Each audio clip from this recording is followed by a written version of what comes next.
मित्र आणि मैत्रिणी हो नमस्कार. स्वागत आहे तुमचं तुमच्या चॅनलवर नातं मित्रचं.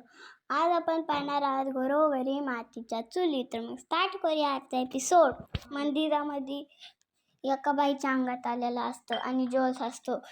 अंबाबाईचा उदो उदो, देवी आईचा उदो उदो असं बोलत असतात. सगळे मागं पाहतात आणि मालती काकू हात जोडतात आणि ते डबल ते बोलत असते. देवी आईचा उदो उदो, अंबाबाईचा उदो उदो असं बोलत असतात. जानकी तिकडून कुक्कू घेते आणि मग ज्या बाईच्या अंगाला देवी आलेली असते ती म्हणते की कपाळाला कुंकू लाव आणि मग जानकी लावते आणि मग तिकडं मागून सगळे हात जोडून तिच्याकडे पाहत असतात. ज्या बाईच्या अंगात आलेलं असते तिच्याकडं, जानकीकडे नाही. आणि मग ज्या बाईच्या अंगात आलेलं असते ती म्हणते चांद पसरलं रंगत त्या दुपारी. आणि ज्या बाईच्या अंगात आलेलं असतं ती बोलते राजा असो कारण आई बिना भिकारी, अनाथाला भेटेन माया आईच्या दरबारीत. आईची कृपा हाय रे तुमच्यावरी, झोपी गेलेला काळ जाग होईन, गवल्याला पुन्हा हातामध्ये येईन. आणखी ऋषिकेशकडे पाहते आणि सगळे हात जोडून थांबलेले असतात. आणि इकडे आशीर्वाद बंगल्यामध्ये सुरेखा कपूर कॅमेराजवळ आलेली असते आणि आजी ते कॅमेरा चढवत असते. आणि मग सुरेखा कपूर म्हणते तुम्हाला कोणचा पोज हवा आहे, डावा का उजवा? आणि ते गालावर हात ठेवून फोटो काढायसाठी थांबलेली असते. आणि मग ऐश्वर्या म्हणते ए डावा उजवा काय लावलं, नीट उभी राहा. आणि मग सारंग म्हणते हां नीट उभी राहा. आणि मग ऐश्वर्या म्हणते आता मी तुला जे वाक्य सांगते ना ते ऐकून कॅमेरा पुढे बोल. आणि मग सारंग म्हणतो हां बोला कॅमेरा पुढे बोला. आणि ते सुरेखा कपूर म्हणते तुम्ही तोंडीच बोलणार आहेत होय, तुमच्या प्रोडक्शनमध्ये कोणी टिप देणार नाही का होय? आणि सुरेखा कपूर नुसतं हलत असते आणि आजी बोलते ए नुसतं हलू नको, तू हलतीयस म्हणून मला हे नुसतं हलावं लागतं, हे कॅमेरा असं ती बोलत असते. आणि ऐश्वर्या म्हणते तुम्ही कशाला कॅमेरा हलवतायत मग ती आणि मग आजी बोलते ती हलतीये ना म्हणून. आणि मग ती बोलते शांत थांबा जरा, थांबून राहा म्हणजे त्या बी थांबतात. आणि ए तू ग, ते सुरेखा कपूरला म्हणते ए तू ग. आणि मग सुरेखा कपूर म्हणते सुरेखा कपूर, तिचं नाव घेते सुरेखा कपूर. आणि ती ऐश्वर्या म्हणते सुरेखा कपूरला तू जरा नीट थांब आणि मी जे वाक्य सांगते ते नीट ऐकून कॅमेरा पुढे बोल. ऐश्वर्या म्हणते हे बघ आजचं हे डायलॉग खूप इझी आहे, चांगला आहे, इझी आहे, सोपा आहे आणि थोडासाच बोलायचं आहे. आणि मग ती तिला असं म्हणते ऋषिकेश माझ्या बाळा मी तुझी आई. आणि मग ऐश्वर्याच ती म्हणत असते आणि ऐश्वर्या बोलते ओके. आणि मग ऐश्वर्या म्हणते हे बोलून दाखव. आणि मग ते म्हणजे सुरेखा कपूर म्हणते मी माझ्या पद्धतीने बोलू का? आणि मग आजी म्हणते हो बोल. आणि ऐश्वर्या बी बोलते हो बोल. आणि ते रडून म्हणते ऋषिकेश माझ्या बाळा मी तुझी आई, असं करून बोलत असते रडून, असं ती बोलणार असते. आणि मग ऐश्वर्या म्हणते ओके हां रोलिंग ॲक्शन. आणि मग ती डबल तसंच बोलून दाखवते. आणि सुरेखा कपूर अर्धीच म्हणते तर ऐश्वर्या म्हणते कट असं नाही बोलायचं. मग सुरेखा कपूर म्हणते तुम्ही तर म्हणलात माझ्या पद्धतीने बोलायला. आणि ऐश्वर्या म्हणते कट काय चाललंय, हे गाण्याचा शो नाही आहे हा. आणि मग तिकडून सारंग म्हणतो हां हे गाण्याचा शो नाही आहे. आणि ऐश्वर्या म्हणते हे गाणं नाही आहे, हे डायलॉग आहे, सिम्पल छोटासा डायलॉग आहे, ऋषिकेश माझ्या बाळा मी तुझी आई पार्वती. हेही तुम्हाला बोलता येत नाही, तुम्ही तर डायरेक्ट गायलात. आणि मग ऐश्वर्या बोलते नेक्स्ट निघा तुम्ही. आणि मग सारंग बी बोलतो निघा तुम्ही, पुढच्या वेळेस येणं झालं तर या लास्टमध्ये जा निघा. मग सुरेखा कपूर जाते आणि ती चिडून जाते आणि थोडासा झटका लागतो तिला. आणि मग आजी बोलते, झटका मारूंगी, झटका लगेगी, झटका झटका. आणि मग सारंग म्हणतो झटका लाग आणि तो हसतो. आणि मग ऐश्वर्या चिडून आणि खूप रागात म्हणते नेक्स्ट. आणि मग इकडे देवळात जानकी म्हणते, तुम्ही काय म्हणताय खरंच कळत नाहीये. आणि तुम्हाला माहितीच असेल, जिच्या अंगात येतं ती बाई डोकं घेऊन फिरत असते आणि तीही बाई त्याही बाईच्या अंगात आलेलं असतं आणि ती फिरत असते. आणि मग जानकी असं म्हणते तर ती थांबते आणि तिला सांगायचा प्रयत्न करते. आणि ज्या बाईच्या अंगात आलेलं असते ती बोलते, कळेल, लवकरच कळेल. आणि ती बाई म्हणते, आईची कृपा आहे तुमच्यावर. आणि ऋषिकेश आणि जानकी देवीच्या मूर्तीकडे पाहतात. आणि मग ज्या बाईच्या अंगात आलेलं असतं ती म्हणते, हरवलेली व्यक्ती डबल येणार हाय. ज्या बाईच्या अंगात आलेलं असतं ती म्हणते, येणारं संकेत राकारू नका. इतक्या वर्षात मन ज्या गोष्टीसाठी आतुर होतं ते आज पूर्ण होणार आहे. आणि ती पुढे म्हणते, संकटातून तुमची सुटका करायला देवी आई येणार आहे. आणि सगळेजण खुश होऊन देवी आईच्या पाया पडतात. आणि परत देवी आईचा जल्लोष होतो. देवी आईचा उदो उदो, अंबाबाईचा उदो उदो. आणि इकडे आशीर्वाद बंगल्यामध्ये ऐश्वर्याला काही कोणाची ॲक्टिंग आवडत नाही, सगळे फेल होतात.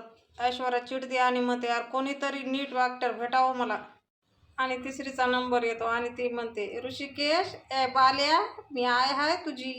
आणि ऐश्वर्या म्हणते, बाल्या आय. आणि आजी म्हणते, आय हाय. ऐश्वर्या म्हणते, ही आगरी नको नको, ती पण कॅन्सल होते. ऐश्वर्या म्हणते, कोणचा कॉर्डिनेटर आहे, कुठून आल्यात ह्या बायका. आणि चिडकून म्हणते नेक्स्ट. ऋषिकेश घरामध्ये फेऱ्या मारत असतो आणि तिकडून जानकी चहा घेऊन येते आणि म्हणते, हा घ्या चहा, मस्त चुलीवरचा चहा आहे. आणि ऋषिकेश म्हणतो, नकोय मला. आणि जानकी विचारते, का, काय झालं. आणि ऋषिकेश म्हणतो, काही नाही झालं, काही नाही, पण केव्हापासून तोच विचार करतोय. अगं ती देवळातली बाई असं का म्हणाली असेल ग, ही आईची भेट होईल म्हणून. जानकी, काय अर्थ असेल याचा. जानकी म्हणते, खरं तर याचा अर्थ काय असेल याचा मी पण विचार केला, पण. आणि तेवढ्यामध्ये ऋषिकेश बोलतो, अशा बायकांना पुढे काय घडणार आहे माहिती असतं म्हणे. आणि जानकी म्हणते. आणि जानकी म्हणते, आणि त्यांचं म्हणणं खरं होत असतं हेही ऐकले मी. आणि तेव्हा ऋषिकेश बोलतो, पण हे कसं शक्य. ऋषिकेश म्हणतो, माझी आई पार्वती आई या जगात नाही आहे. आणि जानकी म्हणते, अहो असं काय करताय, सुमित्रा आई आहे ना. जानकी म्हणते, म्हणजे काय असेल, सुमित्रा आई येतील. आणि तेव्हा ऋषिकेश म्हणतो, काही काय बोलतेस जानकी, अगं सुमित्रा आई माझी आईच आहे ग, पण तू नीट ऐकलंस का त्या काय म्हणलं ते. इतकी वर्ष ज्या गोष्टीची मनात आतुरता आहे ती गोष्ट घडणार आहे. आणि हरवलेला माणूस परत येणार आहे. अगं जानकी तू थोडा विचार कर ना. आणि सुमित्रा आई कुठं हरवली आहे. अगं जानकी ही साधी गोष्ट नाही आहे.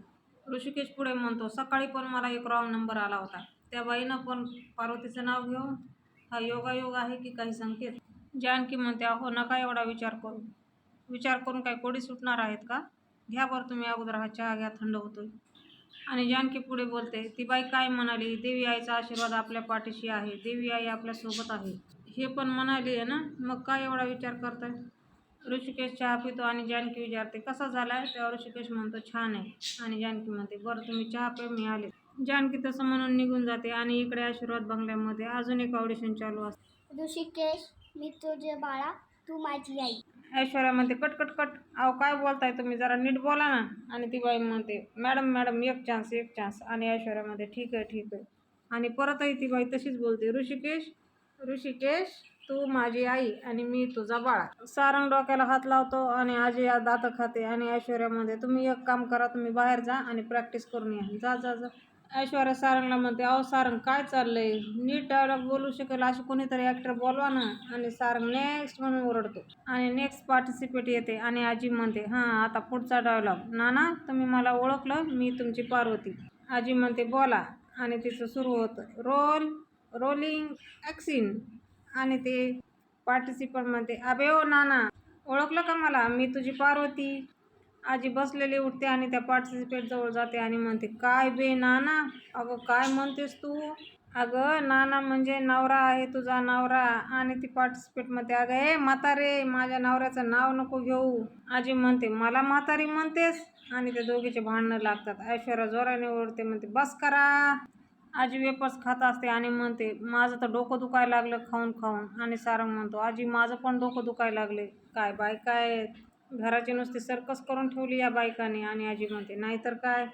सारंग म्हणतो एकीला धड ॲक्टिंग येत नाही. काय तर म्हणे सुलेखा, पिंट्या, कपूर आणि ऐश्वर्या डोक्याला हात लावून शांत बसलेली आहे. आजी चिप्स खात खातच म्हणते नाडनाव मोठं लक्षण खोटं, एक धड बाई सापडायला तयार नाही. आता त्या पार्वतीच्या कामासाठी कोणाला शोधायचं? मैत्रिणीनं पार्वतीला शोधण्याची काही गरज नाही. खरी पार्वती त्यांच्या समोर येणार आहे, पण थोडासा वेट. आजी म्हणते आता त्याच्यावर एकच जालीम उपाय आहे. आणि सारंग विचारतो काय? आता बोल ना. आजी म्हणते आता मीच होते पार्वती. आणि सारंग म्हणतो आजी. आणि ऐश्वर्या डोळे उघडून पाहते आजीकडे. सारंग म्हणतो तू आणि पार्वती? आणि आजी म्हणते हो. आणि आजी परत म्हणते ऐश्वर्याला ह्याला काही माहिती नाही आहे. अरे तुझे आजोबा नाटक कंपनीत होते. आणि सारंग म्हणतो आजोबा होते तू नाही. आजी म्हणते हो पण ते नाटक कंपनीत होते. आणि सारंग म्हणतो असू दे ना. मग आजी म्हणते चहा द्यायला. आजी म्हणते सगळी नाटकं जवळून बघितली आहेत मी. त्या पात्राच्या अंगात कसं शिरायचं हे मला तंतोतंत माहीत आहे. आजी तो चिप्सचा पुडा खाली ठेवते आणि म्हणते तुला करून दाखवू का? आणि सारंग म्हणतो दाखव की. आजी म्हणते दाखवते बघच तू. आणि इकडे शरूच्या गावी शरू आणि तो कार्तिक मस्त खेळत असतात, मस्त हसत असतात. शरू पण सगळं विसरून अगदी त्याच्या वयाची आहे असं त्याच्याबरोबर ती खेळत असते. शरू कार्तिकला गुदगुल्या करत असते, त्याचे गालबुचे ओढत असते आणि जानकी हे सगळं पाहत असते. कार्तिकच्या आणि शरूच्या काहीतरी मनसोक्त अशा गप्पा चालत असतात आणि जानकीच्या डोक्यामध्ये काहीतरी प्लॅन येतो.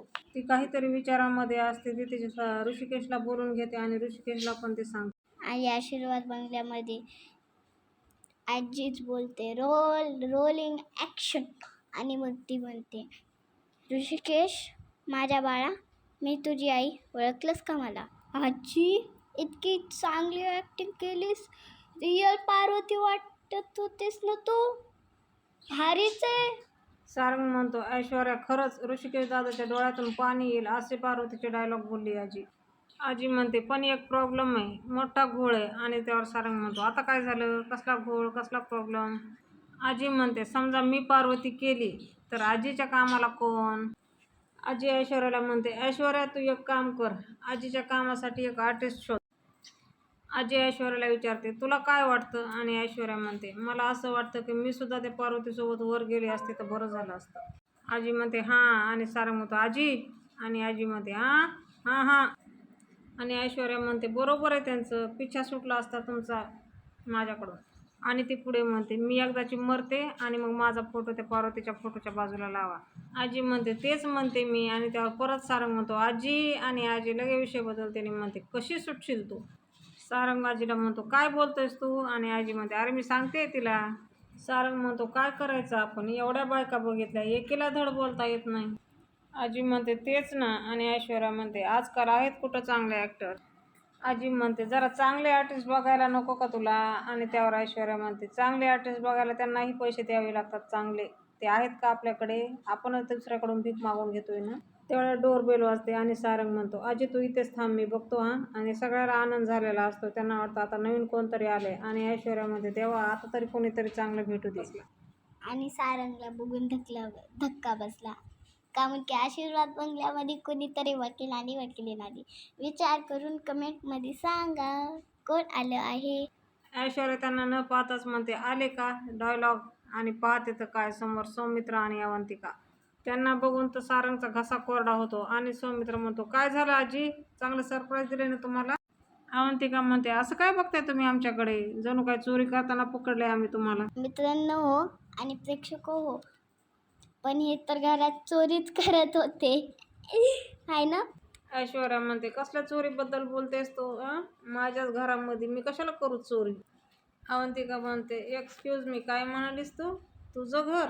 एक तर दुसऱ्याच्या घराला स्वतःचं घर समजून राहायला आली आहेस तू, हे लक्षात ठेव. ऐश्वर्या म्हणते काय? आणि अवंतिका म्हणते अगं तुझे प्रताप काय आहेत ना ते सगळ्यांना इथे व्यवस्थित माहिती आहेत काय. आणि हे ऐकून ऐश्वर्या सारंगला ओरडते सारंग ती बघा ना काय बोलते माझ्याबद्दल, बोला ना तुम्ही तिच्याशी जरास तरी. सारंग लगेच म्हणतो वहिनी बस झालं आता. आणि त्यावर सौमित्र म्हणतो एक एक एक एक मिनिट, काय झालंय? आल्या आल्या काय चालू केलीत भांडणं तुम्ही? आणि सौमित्र म्हणतो, अरे इतक्या लांबून आलोय आम्ही, आम्हाला घरात तरी येऊ द्या. आणि सारंग म्हणतो, कशाला? आजी पण म्हणते, कशाला? आणि सौमित्र म्हणतो, कशाला?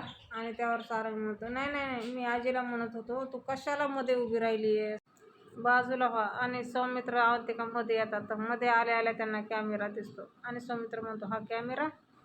आणि शरूच्या गावी जानकी म्हणते, मालती काकू, मी तुम्हाला जे सांगितलं होतं तो मुद्दा तुम्ही क्लिअर केलाय का? मालती काकू म्हणतात, कसला विचार? आणि जानकी म्हणते, मूल दत्तक घेण्याचा. मालती काकू म्हणतात, हो, आपण लाख विचार करू पण ते तितकं सोपं नसतं ना. नाही म्हणजे विक्रांतच मला तसा म्हणाला हो. आणि विक्रांत म्हणतो, हो, मी चौकशी केली, मूल दत्तक घेणं इतकं सहज सोपं नाही आहे. खूप वाट पाहावी लागते आणि आपण अर्ज दिल्याच्या नंतर खूपच वेटिंग आहे. जानकी म्हणते, आणि जर मूल घरातच असेल तर? आणि आपण उद्याच्या भागामध्ये पाहणार आहोत. अवंतिका जानकीला फोन करते आणि जानकी म्हणते, बोला धाकट्या जाऊबाई.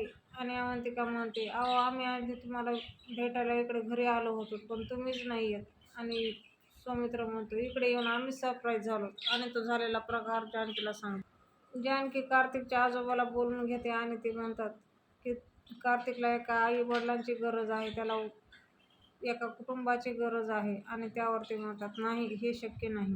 आणि असेच नवीन नवीन एपिसोड पाहण्यासाठी लाईक शेअर सबस्क्राईब नक्कीच करा आणि बेल आयकॉन ही प्रेस करा. का म्हणजे आम्ही जेव्हाही नवीन नवीन व्हिडिओ टाकन तेव्हा तुम्हाला नोटिफिकेशन मिळत राहील. भेटूयात उद्याच्या भागात. Take care. Bye bye.